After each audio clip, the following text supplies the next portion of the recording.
John. We got a telegram from some lady friend of yours, a Bonnie something or other. Something you ain't telling me? Bonnie McFarland. She's a friend. Saved my life when I went after Bill and nearly got myself killed again. Oh, now you two's in the habit of sending each other letters. How very nice. It weren't nothing like that. What's it say? I don't know. I can't... Well, you know I can't read. Give it here. You read that thing out loud? I ain't hiding nothing. Dear Mr. Marston, stop. Need corn sacks. Stop. Emergency. Stop. Weevils and moths ate entire county supply. Stop. Can you help? Not exactly the most romantic request now, is it? I guess not. She saved your life, you say? Yes, ma'am. Well, then you're gonna have to help her and her family out. We've got a plentiful supply of corn sacks over near the silo. About the one thing Uncle didn't manage to have stolen while we was gone. Okay. Hurry back, John. And John, what's she like? You know. A little bit like you, I guess. She's a woman in a man's world.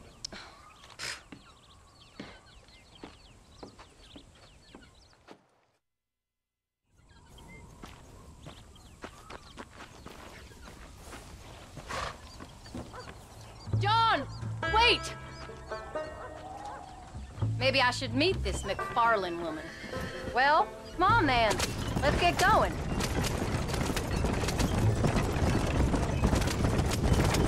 I don't think I can let you go off again without me. Fair enough. I'm glad of the company. You only had to ask.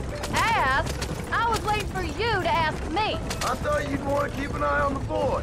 Oh, while you were off cavorting with cowgirls in the next county? I don't think so, John Marston. You only just got home. That Jack has seen enough of me for a lifetime. So, is she married, this Bonnie McFarland? No. What does she look like? I don't know.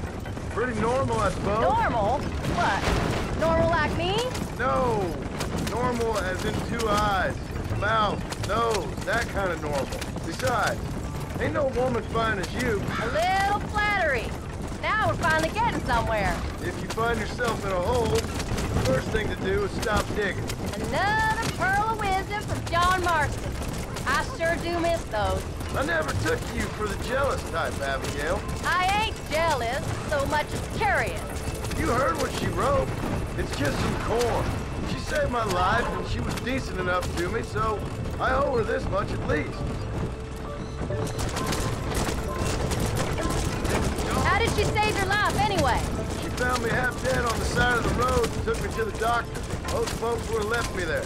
Half dead from what? Bill didn't take so kindly to me visiting unannounced. Bill never did like surprises. How was he? Same as he was when we left. Angry and dumb. Taking his revenge out on the world. People down there was really scared of him. Of Bill? You gotta be kidding me.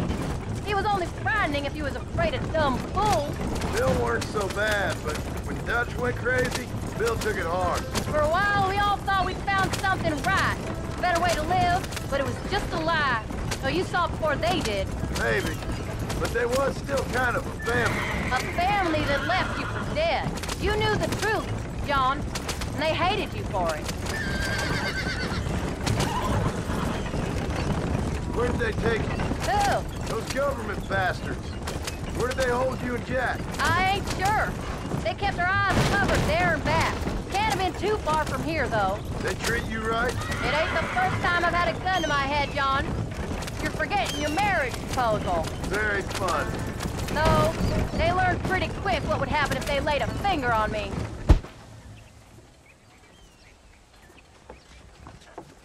You came. Thank you so much. We lost the entire harvest. Miss McFarland, I'd like you to meet my wife, Abigail. Oh, ain't you quite the gentleman all of a sudden? It's a pleasure to meet you, Mrs. Marston. Likewise. Thank you for saving my husband's life, and for teaching the miserable goat some manners, among other things. I didn't teach him anything. I know better than to try to change a man. You should meet my father. Oh, people can change, Miss McFarland. John and I have to believe that more than anybody. This is a decent first harvest for you, John. You should be proud. That's good land you got there.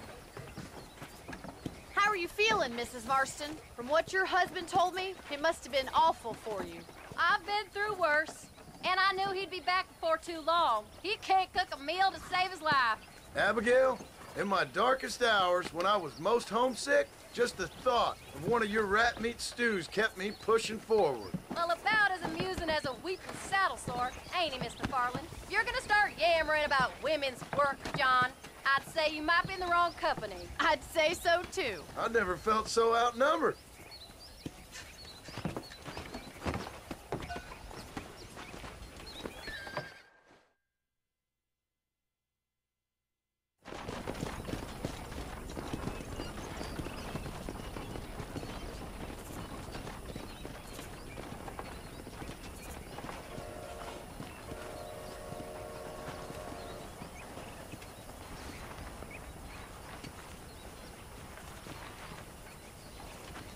Ma'am?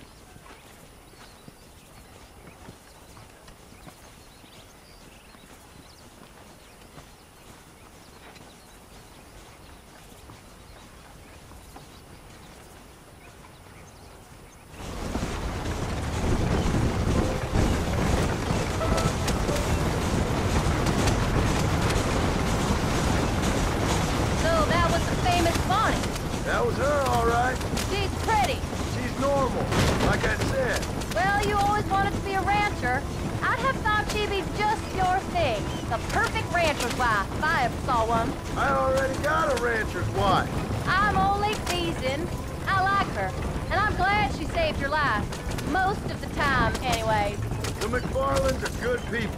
She did blush redder than a shepherd's sunset when she saw you, though. I have that effect on women.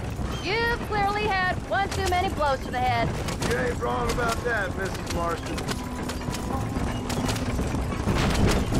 Come on. That's quite a ranch they got there. That'll be us someday. As soon as we get back on our feet. I don't know, John. How many times can we start again? An outlaw and a working girl. We ain't exactly farmers. We are now. Forget that life. It's over. Do you really believe that? We have to. It's the only way we'll ever have a future. The life we led, that doesn't go away. It's never over.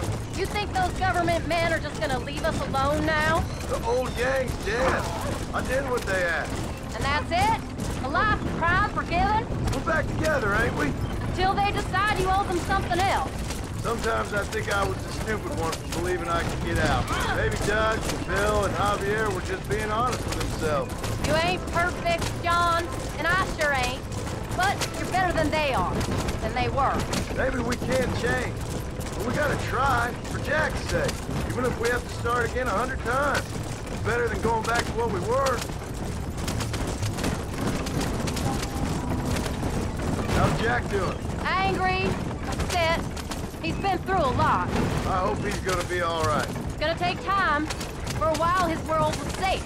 Normal, even. Then it got turned upside down again. He ain't saying much about it. I've tried to talk to him, but how do you explain any of this? What do you say when he asks about Uncle Bill and Uncle Dutch? They were family when he was a little boy. He hides away in those books of his. Wouldn't you? It ain't like the real world's done him many favors. He's just been kidnapped. He grew up with the gang. That's no life for a boy. We did our best to protect him. Come on, John. He saw things no boy should see. Well, now we got a chance to make it right.